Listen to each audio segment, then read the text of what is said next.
નવસારીથી સુરત જવા માટે સૌથી સરળ અને શ્રેષ્ઠ માર્ગ જો હોય તો એ વિરાવળ થઈ મોરલી સચિન થઈ અને સુરત જતો માર્ગ છેલ્લા ઘણા દિવસોથી વિરાવળ ખાતે કામગીરી હાથ ધરવામાં આવી છે। મહાનગરપાલિકાની અંદર વિરાવળ વિસ્તારને સમાવી લીધા બાદ ત્યાં પાણીની લાઈન, વરસાદી પાણીની લાઈન અને સુવેજ ટ્રીટમેન્ટ માટેની લાઈન જે ખરી નાખવામાં આવી રહેલી છે અને જેના કારણે લઈ પહેલેથી જ ત્યાં ખોદકામ વગેરે ચાલી રહ્યું છે અને જેના કારણે ટ્રાફિકની સમસ્યાઓ વકરી રહી છે। એ જ કામની અંદર આજરોજ એક મોટું ટ્રેલર કે જેનો નંબર છે GJ05CY 4580 ત્યાં રસ્તા વચ્ચે જે સિમેન્ટના મોટા પાઇપોના જોઇન્ટ્સ લઈને આવ્યું છે અને થંભાવી દેવામાં આવ્યો છે।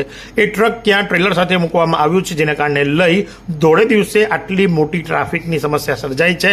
લાંબી વાહનોની કતાર લાગી છે।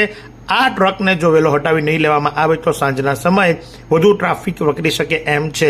તો શા માટે મહાનગરપાલિકા અથવા તો જે કોન્ટ્રાક્ટરને આ કામ આપવામાં આવ્યું છે એ રાત્રિ દરમિયાન આ કામગીરી કરતો નથી? કારણ કે ધોળે દિવસે જો આટલું ટ્રાફિક જામ થતું હોય તો એના માટે જવાબદાર કોણ? ત્યાં હોસ્પિટલ છે, નવસારીથી ઘણી વખત સુરત પેશન્ટ ટ્રાન્સફર કરવામાં આવે છે, એ પણ આ જ માર્ગ ઉપરથી જાય છે અને ટ્રાફિકની અંદર એ એમ્બ્યુલન્સ ખોટકાય તો એના માટે જવાબદાર કોણ?